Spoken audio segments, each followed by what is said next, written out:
ശുഗബ്രഹ്മർഷി അങ്ങനെ നടന്നു പോണു. യൗവനയുക്തനായിട്ടുള്ള ആൾ ശരീരത്തിലെ വസ്ത്രം പോലും അഴിഞ്ഞുപോയത് അറിയാതെ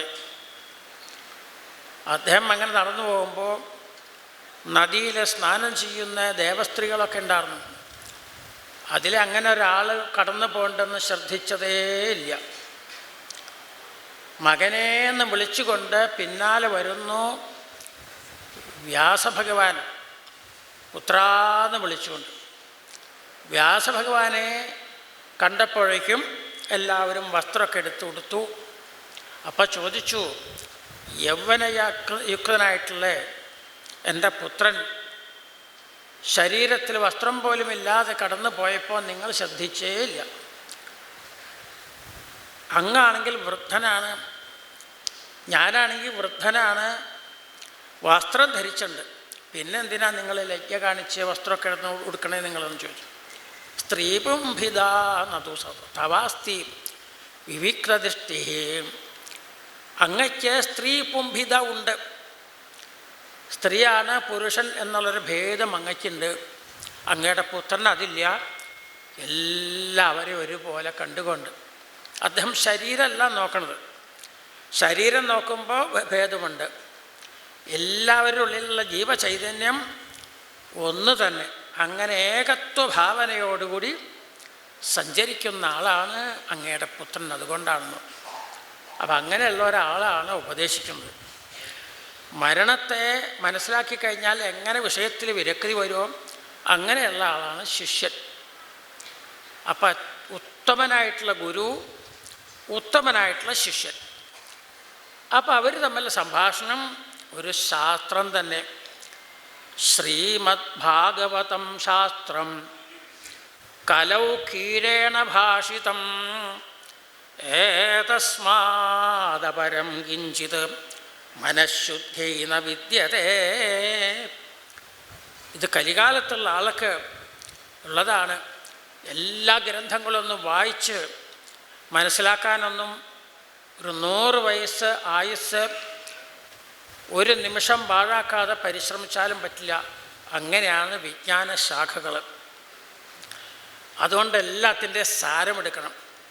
ആ സാരമാണ് കലികാലത്തുള്ള ആൾക്ക് വേണ്ടി നിർമ്മിച്ച ഒരു ശാസ്ത്രം. ശാസ്ത്രം എന്ന് പറയുമ്പോൾ അതിലധികമോ കുറവോ ഒന്നും ഉണ്ടാവില്ല. 100% സത്യമായിട്ട് വേണ്ടത് മുഴുവൻ അതിലുണ്ടാവും. മറ്റ് പുരാണങ്ങൾക്കൊന്നും ഈ വിശേഷണം കൊടുത്തില്ല ശാസ്ത്രം എന്നുള്ളത്. ശ്രീമദ് ഭാഗവതം ശാസ്ത്രം. ആരാണ് ശാസ്ത്രം നിർമ്മിച്ചത്? കലൗ കീരേണ ഭാഷിതം.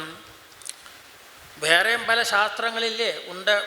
പക്ഷേ ഏതസ്മാദപരം കിഞ്ചിത് മനഃശുദ്ധേന വിദ്യതേ. നിങ്ങൾക്കെല്ലാവർക്കും മനസ്സിന് വലിയൊരു സന്തോഷമല്ലേ വേണ്ടത്? അത് ശ്രീമദ് ഭാഗവത ശ്രവണം പോലെ മറ്റൊന്നുകൊണ്ടും നിങ്ങൾക്ക് കിട്ടില്ല. മറ്റേലൊക്കെ കുറച്ചൊക്കെ അർത്ഥവാദ രൂപത്തിലെ കുറേ കാര്യങ്ങൾ പറയേണ്ടി വന്നു. അതാണ് ഭവത അനുദിതപ്രായം യശോ ഭഗവതോമലം. ഭഗവാന്റെ കീർത്തി, ഭഗവാനെക്കുറിച്ച് അങ്ങ് വേണ്ടത്ര വർണ്ണിച്ചിട്ടില്ല. വർണ്ണിച്ചിട്ടൊക്കെ ഉണ്ട്, പക്ഷേ അടുത്ത യുഗത്തിലെ കലികാലത്ത് വേണ്ട ആൾക്ക് വേണ്ട കാര്യങ്ങൾ വ്യക്തമായിട്ട് പറഞ്ഞില്ല. വ്യംഗ്യമായിട്ട് പറഞ്ഞു. വ്യംഗ്യമായിട്ട് പറഞ്ഞാൽ കുറച്ചാൾക്കേ മനസ്സിലാവുള്ളൂ. വ്യക്തമായിട്ട് പറയണം. എന്താ പറയേണ്ടത്? നാരായണായേതി സമർപ്പയത്തത്. മറ്റാദ്യമൊക്കെ നാരായണായേതി സമർപ്പയാമി എന്ന് പറഞ്ഞാൽ അതിൽ നിന്ന് മനസ്സിലാക്കാമെന്ന് മാത്രമേ ഉള്ളൂ. ആലോചിക്കണം. അതുകൂടാതെ പറഞ്ഞു കൊടുക്കണം ശരിക്കും. എന്നാലേ സാധാരണക്കാർക്ക് മനസ്സിലാവുള്ളൂ. ഇന്നത് ചെയ്യൂ, ഇന്നത് ചെയ്യരുത്. അതുകൊണ്ട് നാരായണായേതി സമർപ്പയത്തത്. എന്തെല്ലാം ചെയ്യുന്നുവോ അത് ഭഗവാൻ സമർപ്പിച്ചുകൊണ്ട് ഭഗവത് വിചാരത്തോടു കൂടി ചെയ്യൂ എന്ന് അങ്ങ് വേണ്ടത്ര പറഞ്ഞിട്ടില്ല. അതാണ് പറയണം. അപ്പോഴേ അങ്ങയ്ക്ക് മനസ്സിന് സന്തോഷം വരും. അപ്പോഴേ അങ്ങനെയുള്ള അങ്ങയുടെ വാക്ക് കേൾക്കുമ്പോൾ കേൾക്കുന്നവർക്കും സന്തോഷം വരുള്ളൂ. അതുകൊണ്ട് നിർമ്മിക്കൂ ഭാഗവതം. അതിനുവേണ്ടി അവതരിച്ച ആളാണ് അങ്ങ്. എല്ലാം ഭഗവത് സ്മൃതി. സമാധിന അനുസ്മരത വിചേഷ്ടിതം. ചിന്തിച്ചു നോക്കൂ, ഭഗവാൻ എല്ലാം തോന്നിക്കും. ഏതേത് ഗ്രന്ഥത്തിൽ നിന്ന് എങ്ങനെ എങ്ങനെ സംഗ്രഹിക്കണം, അപ്പോഴേ ഭാഗവതമാവുള്ളൂ. മറ്റേത് പുരാണങ്ങൾക്കൊക്കെ അഗ്നിപുരാണം, വായുപുരാണം, ബ്രഹ്മാണ്ഡ പുരാണം, ബ്രഹ്മവൈവർത്ത പുരാണം, മത്സ്യപുരാണം എന്നൊക്കെ പേര്. ഭാഗവതത്തിന് മാത്രമാണ്, ഈ പുരാണത്തിന് മാത്രമാണ് ഭാഗവതം എന്ന പേര്. കാരണം ഭഗവാനെക്കുറിച്ചും ഭക്തന്മാരെക്കുറിച്ചും മാത്രം വർണ്ണിക്കും.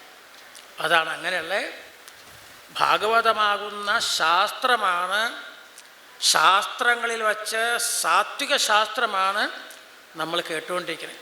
അത്രയൊക്കെ ഒരു പുണ്യസ്ഥലത്താണ്, ഒരു പുണ്യകർമ്മമാണ് നമ്മൾ ചെയ്തുകൊണ്ടിരിക്കുന്നത്.